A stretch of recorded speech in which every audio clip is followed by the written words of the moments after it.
They called me selfish for moving away. They didn't know what I was building. 3 states, over the morning I signed the lease on my apartment in Columbus, Ohio. My mother called me selfish 3 separate times in a single voicemail. I counted. 3 times in 47 seconds before she ran out of breath and the message cut off. And what I did next, the thing I built quietly over 3 years, 3 states away from all of them, they never saw coming. Before I continue, subscribe if you want to hear how this ends. My name is irrelevant. What matters is the shape of the woman telling you this story. I was 32 when I left Georgia. I had a master's degree in finance I had paid for myself, a job offer I had earned through 4 rounds of interviews, and a savings account that nobody in my family knew existed because I had learned early that money in my house was a communal resource, communal meaning theirs. I am not a loud person. I don't raise my voice in arguments. I keep my face still when things are falling apart inside. My supervisor once told me she thought I was the calmest person she had ever managed. She meant it as a compliment. What she didn't know was that calm had been my survival mechanism since I was 14 years old. The family I came from is not unusual. That's important to say out loud. They are not monsters. They are people who loved in the only language they knew. And that language happened to be control dressed up as concern. My mother, my 2 older brothers, my aunt who lived 3 houses down from us, they were a unit, a closed system. You were either inside it or you were the problem. For 32 years, I chose to be inside it, and the cost of that membership was something I could only calculate in full once I was gone. The financial history between us did not begin dramatically. It began small, the way most quiet disasters do. It began with my first real paycheck, a Thursday in late October 2016, when I was 24 years old and had just started at a mid-size accounting firm in Atlanta. My mother called that same evening, not to ask how my first day had gone, not to say she was proud, but to tell me that my brother Marcus needed $300 to get his car out of the shop because he needed the car for a job interview on Monday. She said she would pay me back. She said it the way people say it when they already know they won't. I sent the $300. The job interview never happened. Marcus didn't ask me about it, and I didn't ask him. That pattern ran for 8 years. Not continuously, not predictably. That was the thing about it. The requests came in intervals, spaced just far enough apart that each one felt like a fresh emergency rather than part of a system. $200 here, $800 for a light bill there, $1,000 in 2019 when my aunt's roof needed a repair that turned out to be half as expensive as they said, but somehow cost me the full amount anyway. In 2020, during the pandemic, I sent home $4,000 across 11 separate transactions because my mother sent me 11 separate texts over 4 months, each one describing a situation slightly worse than the last. I have the records. I kept them all. What I did not keep was the illusion that this was generosity on my part. By 2021, I understood what it was. It was tribute. I was paying to remain inside the system. I was paying to not be called selfish. I was paying to keep my mother's voice warm when she called me on Sunday afternoons and to keep my brothers from looking at me sideways at Thanksgiving. I was paying for the version of belonging that my family sold at a price only I seemed to be charged. The job offer from Columbus came in March of 2022. Senior analyst position, 41% salary increase, full remote flexibility with quarterly in-office visits, benefits that would have made my 2016 self cry in a bathroom stall.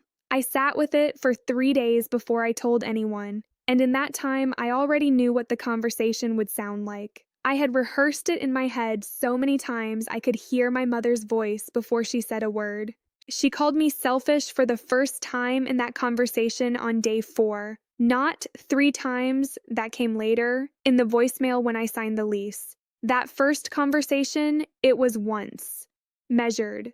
Almost casual. She said, some people would call this selfish, Diane, leaving your whole family because you want more money. She said it like money was a shallow reason, like the 41% wasn't the difference between my retirement account existing and it not existing. Like the 41% wasn't partially why I had spent 8 years being drained every time I got ahead. I said I understood how it might feel that way. I said it calmly. I was already packing in my head.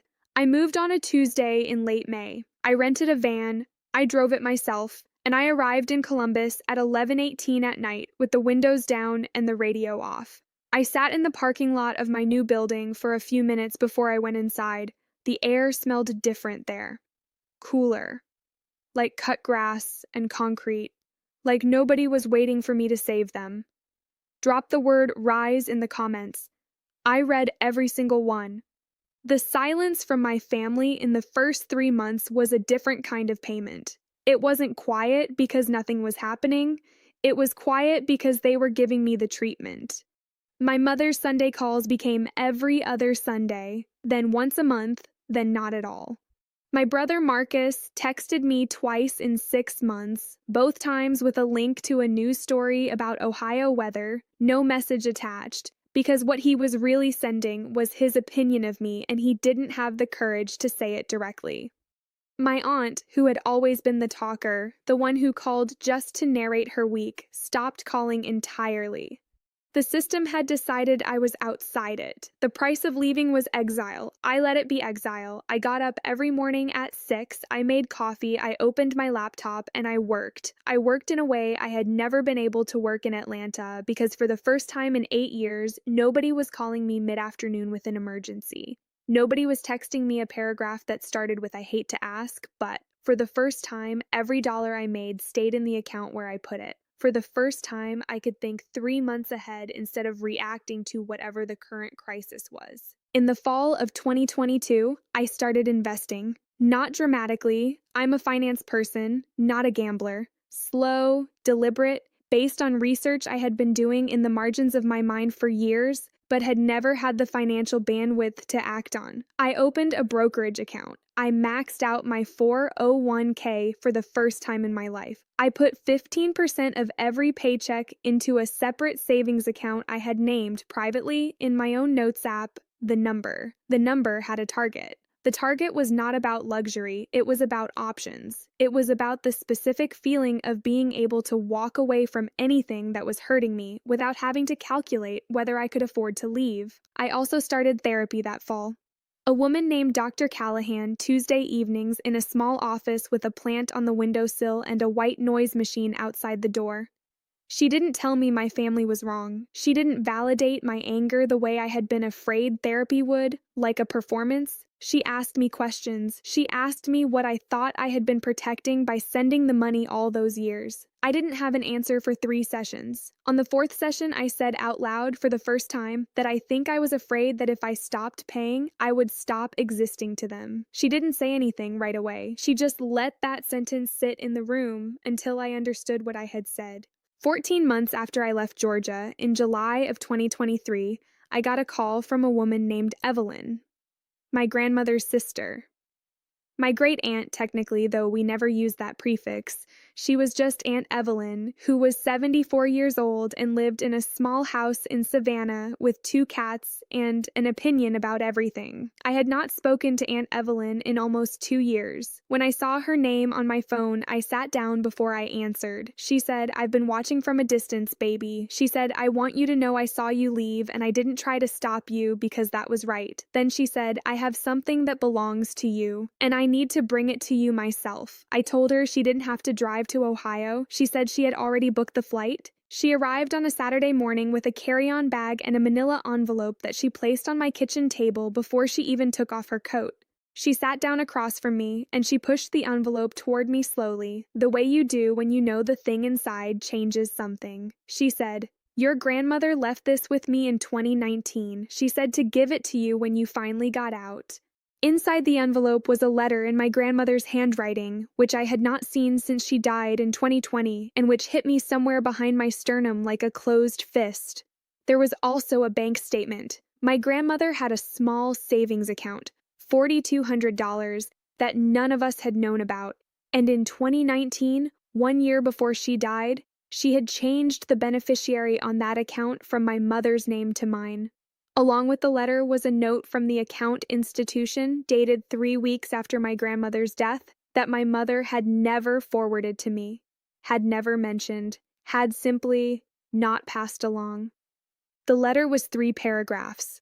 I won't recite it here because it is mine and some things belong only to the person they were written for.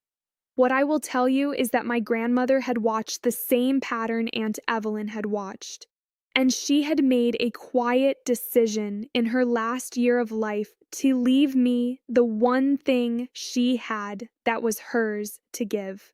And my mother had received that bank statement and that letter and made a decision not to steal the money because the beneficiary change was legal and final, but to simply not tell me it existed, to let me not know that my grandmother had seen me, that she had chosen me, that somewhere in 2019, while I was wiring home another $800 for something I no longer remember, my grandmother was sitting in her kitchen in Savannah writing me a letter telling me she knew, and she was proud, and she wanted me to go.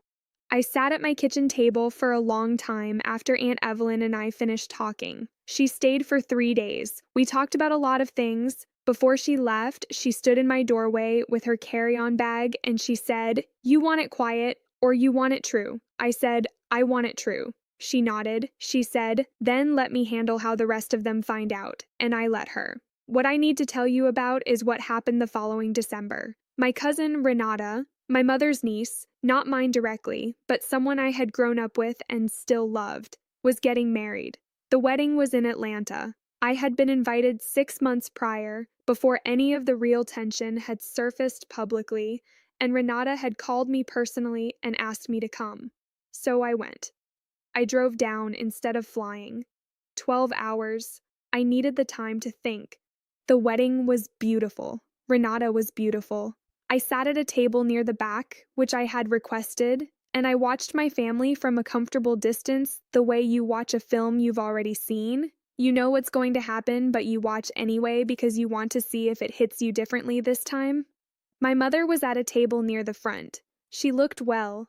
She looked like a woman who had not thought about me very much in the past 18 months, and I found that I felt almost nothing about that. Almost. It was during the reception, during the hour between the toasts and the dancing, when my mother made her way to my table.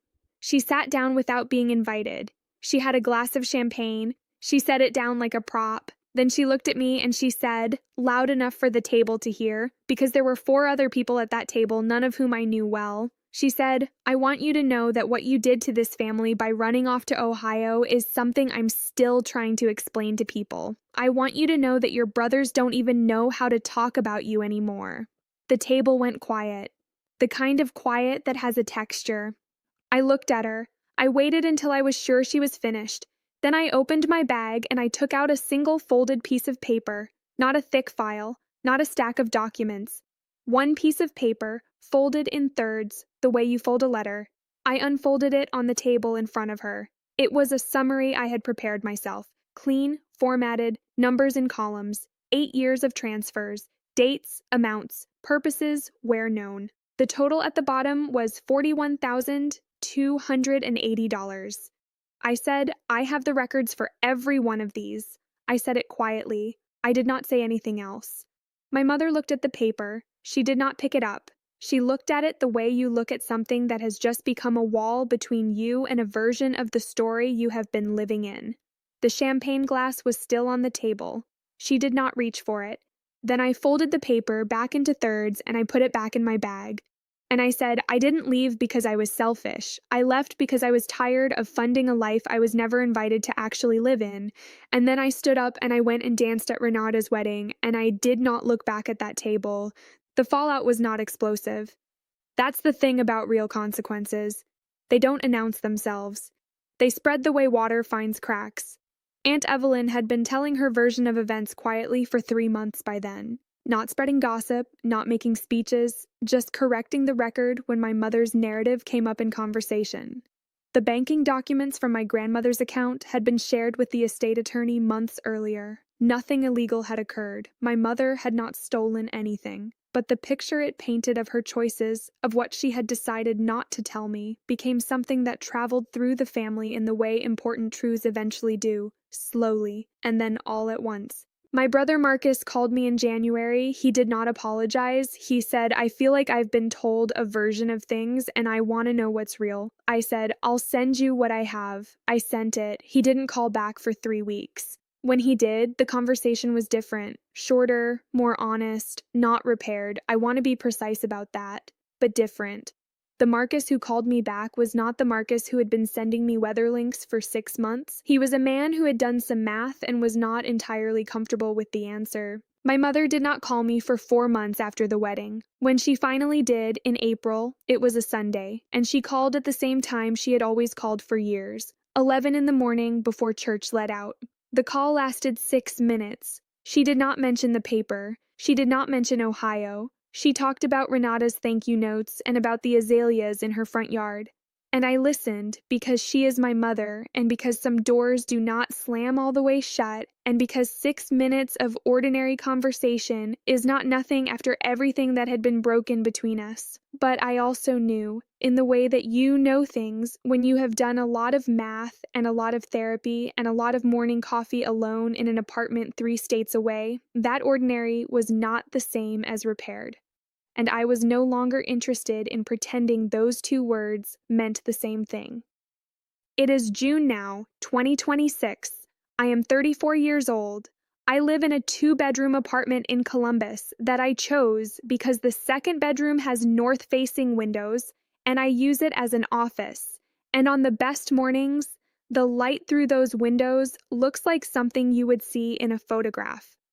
I am a senior analyst at a firm that has given me 2 promotions in 4 years.